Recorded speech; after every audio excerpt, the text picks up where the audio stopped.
In this video, I'll show you how to turn on extended battery mode.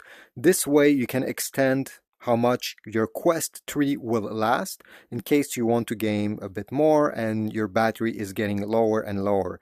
So the way to do it is very easy. Make this menu appear by pressing the Meta logo on the right side controller, then press the setting button.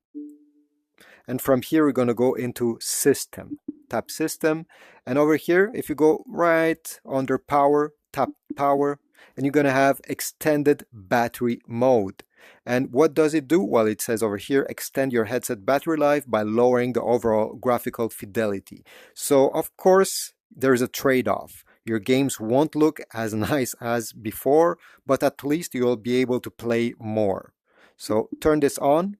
And you can see a difference right away. I don't know if you see it. Anyway, I see it in my headset, and especially on graphic intensive games, you're going to see it even more. So this is what you need to do to extend your battery life on your Meta Quest 3. I hope this was useful. If so, please leave a like. If you have other tricks on how to extend it without adding a external battery, please type your trick down below. I'm sure somebody will be very grateful, and I'll see you in the next video. Thanks for watching.